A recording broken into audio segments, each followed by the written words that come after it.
Hey, good morning from the office. I'm your host, BKP, North Georgia's only live online morning show. We regret to have to come and start the day with the tragic news of the plane crash at the Union County Airport last night in Blairsville, Georgia. 3 dead. According to the authorities, the small plane went down near the airport. Some sources saying may have clipped a tree in the landing or something there. Reported 3 people did not survive. 3 fatalities, 1 life-flighted for emergency treatment. It happened about 7:45, and our sources say there was 1 male and 3 females on board. Until they we're working on it, we're keeping it updated. Until they release the names, we're not going to. I mean, we have been contacting, given names, but we're going to wait for the authorities to do that. That's what we do here, in case they're still trying to contact family members. So we start this morning. I really don't like when I have to start the day like that, bringing tragic news, but small plane crash last night at the Union County Airport in Blairsville, Georgia. 1 survivor at this time and 3 confirmed fatalities. Good morning from the office, North Georgia's only live online morning show. Now, these are the ways you can get in touch with us. I'm going to give it to you right here. 706-889-9700, chief@fetchernews.com, and chief@fetchernews.com. And there are all the social media ways you can follow us. Excuse me. I have the phone here because let me tell you, here are some of the questions I've asked, okay? Now, I want to hear from you whether you post it on Facebook, okay? If you're posting on our Facebook account, great. If you write me an email, I will check it during the break, chief@fetchernews.com. If you text me right here, okay, I will look at it during the break and try to keep up with these as much as I can. Now, the questions that I've put out this morning, all right, and if other people want to make comment, if you want to make some kind of comment on here, that's fine. But this is actually directed to Trump supporters, okay? Trump supporters, President Donald Trump supporters. There's a couple of questions I'm asking this morning that I want to venture into, and this is to all the President Donald J. Trump supporters out there. Why is the president pulling our troops out of Syria? Now, if you're new to the show, I will let you know. I'm cautious on my foreign policy abilities. Now, many out there that get around the brain trust table, the horseshoe, okay, table, and they know so much, don't know anything. I will humble myself and say, sometimes on the foreign policy side, I've got to do a little research, and I'm just not going to come out of the gate and start saying things that I may not be 100% aware of what's going on. So I don't like to play a foreign policy expert on TV until I have some information on the subject. So I want to know from you, why did the President of the United States come out yesterday, Donald J. Trump, and announce troop withdrawals from Syria, as the media is reporting, unbeknownst to anybody else, not even his generals or whatever? I mean, that's what we're told. But why do you think? And I want you to tell me. I need your help.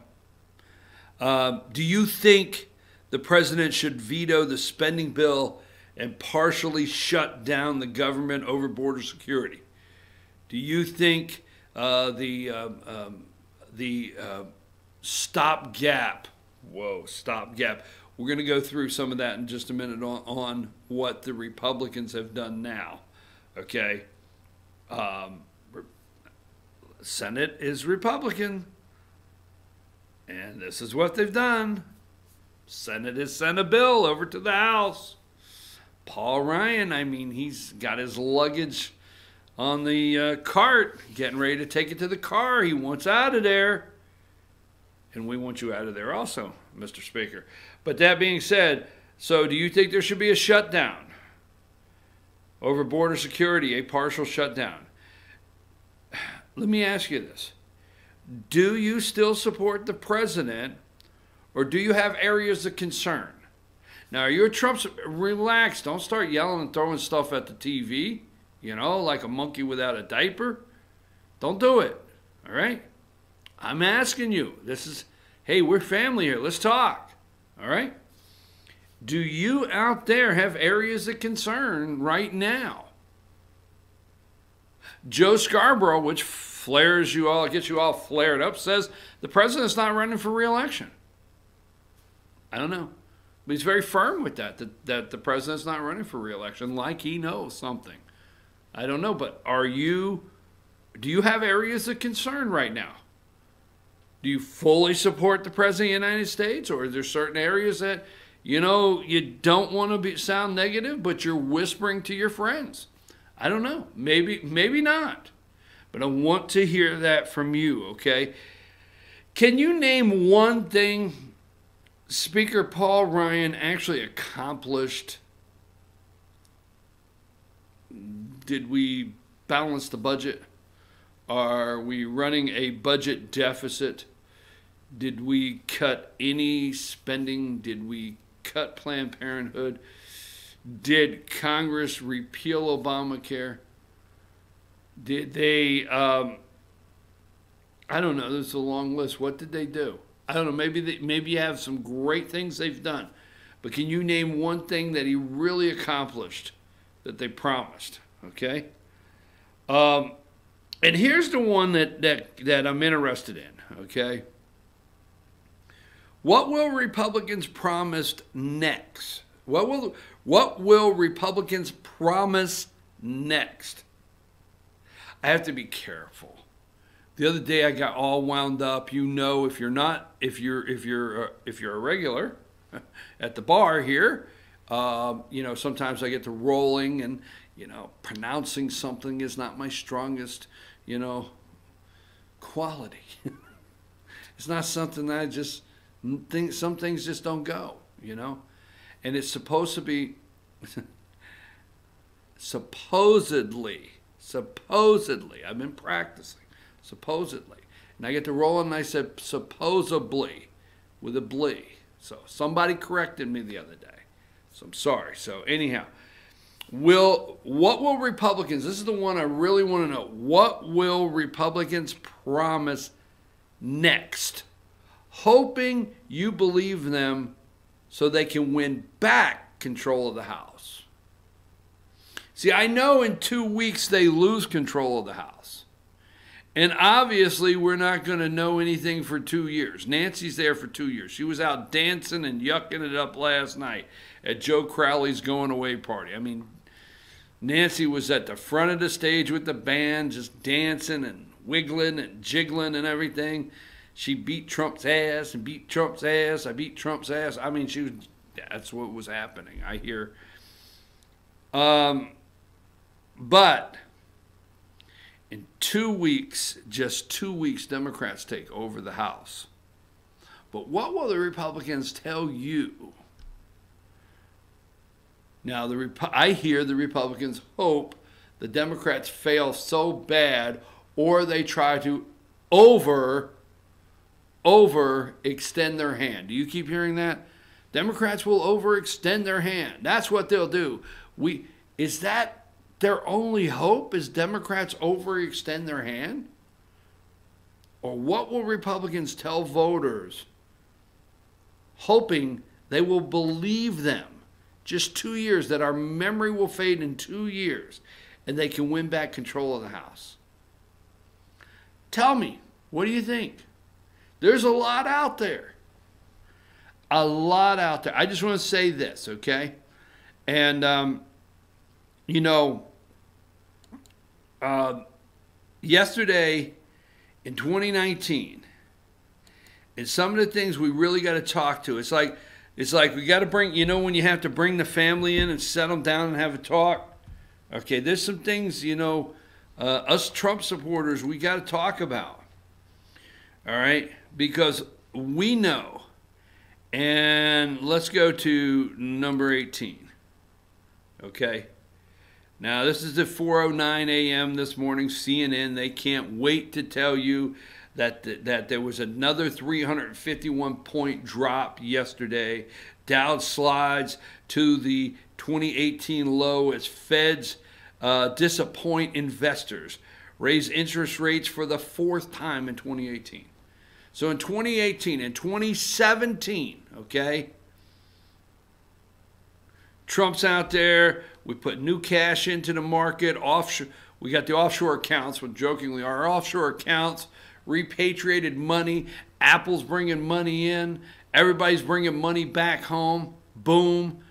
The economy's flush with cash. It's like a sugar high. It is, but that's how you prime that pump and get it going. I mean, in Obama, we have had these talks, and there's just no way you can simplify it anymore. You know, Obama went to where? The Congress, and asked them to print money to push it out to try to prime the pump. Now, most of us understand when we talk about priming a pump, okay? I know kids today don't understand that. And I don't want everybody to get upset, but we, my generation, we understand priming a pump, okay? Get it going. And once it goes, it will run on its own, all right? So Obama did, you know, his stimulus package. Trump did not do that. Trump's stimulus package for the economy. And Obama said that he had to have, what, $800 billion or whatever pushed out into the economy to prime the pump and get it rolling again, all right? Trump said, wait a minute, Trump said basically the same thing, but Obama went to the Fed and said, will you print me almost $1 trillion, almost $1 trillion, and just push it out there. We'll pay you later. It's a sugar high. It's supposed to prime the pump. But what Obama did not do President Obama did not do when he primed that pump, he did not put the rules of capitalism in place to take the prime that he put out there to go. He did not take the simple principles of capitalism. He did not cut any regulations. He did not pull back on anything. He did not move forward. He did not cut back on Dodd-Frank. I mean, he did not do any of the simple principles of capitalism to take the prime he threw out there. It's a sugar high. But all the economists said, you know, all Trump did. They never talked about Obama doing it. But all Trump did was a sugar high on the economy. In 2017, it will run out. No, it wouldn't run out if we primed the pump. And once that pump was running, we had a Fed. We had a Fed chair, and the deep state wanted to keep that pump running because what Trump did is he put $1 trillion from repatriating money that came in that they call a sugar high. So 2017 is moving along very well. So he brings the sugar high, as we call the offshore money in, repatriates that, tax cuts, gives business an opportunity to invest. We went over this. Dodd-Frank cut that, regulations, we're pumping oil, energy, renewable energy, whatever you want to say. Coal is running, steel is running, all right? And what's the Feds do? 4 rate hikes this year, 4 this year. I don't have time, look up the last time we did 4 in 1 year, all right? Now, so CNN does that. What does Jerome Powell do? Give me number 17. Okay? And Jerome Powell says yesterday, we're going to do our jobs the way we've always done them. Now, this is Jerome Powell, the chairman of the Federal Reserve. Nothing will cause us to deviate from that. All right? Jerome Powell, Federal Reserve. And we'll look a little more at this. We're going to do our job the way we've always done them. Nothing will cause us to deviate from that. Nothing. And he's serious. Because we have told you the Federal Reserve has nothing to do with the Fed. And he's already put out that they're looking for 2 more rate increases in 2019. Don't blame it on the tariffs, okay? The threat of tariffs brought, the guy from the Northern Kingdom up there, from the north, Justin Trudeau, okay? Trudeau to the table, Mexico to the table, and we have a new trade agreement, the USMC. So don't let tariffs, don't let any of that tell you that what was happening in 2017, that Donald Trump primed the pump of and then used true capitalist principles, that the Fed didn't stop it in its tracks. And they say they're going to put 2 more interest rate hikes in next year. Pay attention to that. There is a deep state, folks, and they are determined to stop this president of the United States. Now, here's my question to you, and we're going to take a break, and I want to come back and maybe dig a little deeper on this. Okay, Trump comes out and he says, we beat ISIS. All right, let's everybody relax, okay? Trump comes out and says, we beat ISIS. Okay. He says he's bringing home 2,000 troops. Okay. We've accomplished what we wanted to do. We've defeated ISIS. All right, okay. Now, when Trump says he wants to bring 2,000 troops home, a week before Christmas, generally something like that. So now my question to you, don't say, just cautiously I say to you, don't yell at me. My question to you is, did Trump make this, did the President of the United States make this announcement to bring these troops home a week before Christmas to try to change the news narrative? Did he? Is it because he has a Trump Tower in Turkey? I understand. I'm serious. This is what's out there. Turkey, Erdogan, is that his name? You know, the Kurds, the whole thing. I tell you, I'm not going to try to play foreign policy right now. But he makes an announcement a week before Christmas. I just want you to think about one thing before we go to break. He makes an announcement a week before Christmas. He's going to bring the troops home. Now, any other president of the United States would have been standing there, and I mean any other, would have been standing there making an announcement he's going to bring 2,000 troops home from Syria. They would be cheering. Now, I don't know if this move is right or wrong, okay? They would be cheering. That's number one. The media would be cheering this morning. CNN would start the headlines with, what a Christmas present for the families of 2,000 troops, as the president today announced he was bringing them home from Syria. That would be the headlines. MSNBC today, a Christmas present to these little kids that have been missing their moms and dads in Syria. The president announced today. That would be the headlines. Let's move past whether it's the right decision or not right now. But that would be the headlines, right? Take it like this. Trump took 2,000 troops. You gotta think this out. He took 2,000 troops and sent them to our southern border to secure us, defend us. And listen to the outrage. Remember? Right here in a time of when troops will be missing Thanksgiving and Christmas and will not be home for the holidays, the president is making a useless gesture for political posturing, which we found out was not. Remember, it was only a week after the election we found it was not political posturing. They were there at the border. They're still there at the border. We're under full attack at the border, whether you like to hear that or not.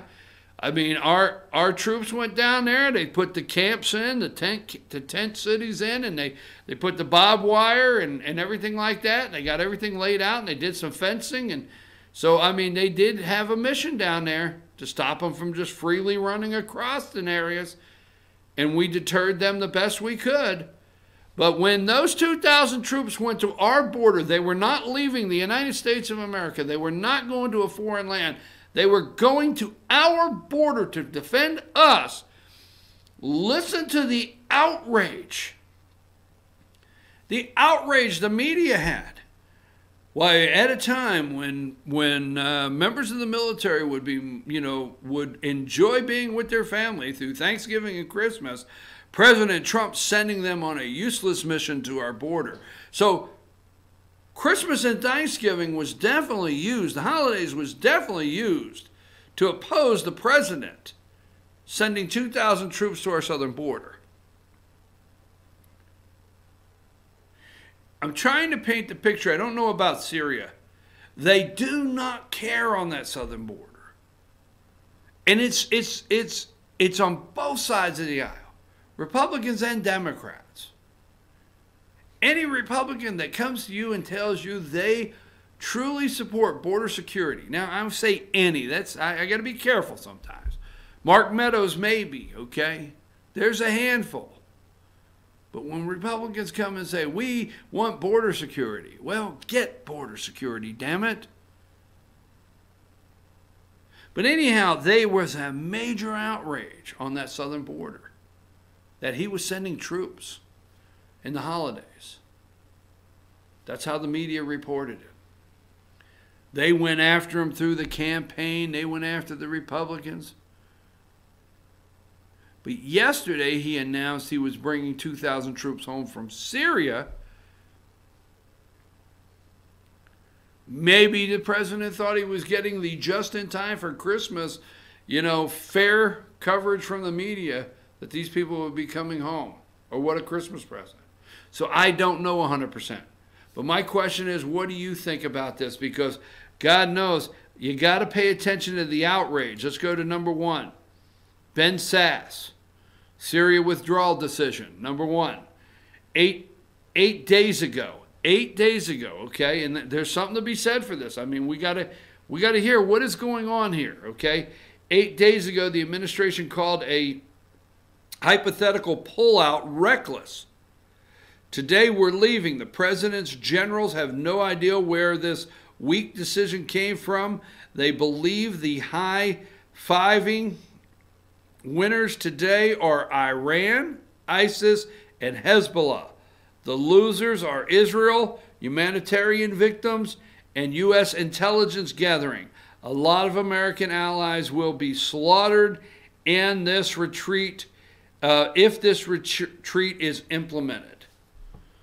So is Trump trying to take, and I'm just asking it out there, is he trying to take the fact that the border wall, and he's not getting a dime for it, off the front page? I don't know. I'm just asking you, okay? Give me number 2, because God knows we lost Ben Sass there, and that's got to be serious enough. We've lost Marco Rubio. He is upset. I mean, he is flailing his little arms. Give me number 5. I mean, it was just, 2 months ago we were high-fiving Lindsey Graham over the Kavanaugh outburst when he threw his little sissy fit, and he had his Kavanaugh outburst. We were high-fiving him. Now, GOP backlash to Trump's Syria withdrawal. I mean, this little guy is just freaking out. I mean, he's up in arms over it. What is really happening there? That's my question, all right? I'm going to take a break. Well, I want to know what is going on, why the troop withdrawal in Syria, and what is really going on in this administration right now at the end of this year. And border security. See, Trump could win, but he has to do it on his own with his veto pen. So I don't know. When he was looking at Chuck Schumer and he said, I will take the shutdown because it has to be him, should he do it? Should he veto this? Period? We'll talk about that right after the break. I'm your host, BKP. Good morning from the office. North Georgia's only live online morning show. Take us to break, Josh.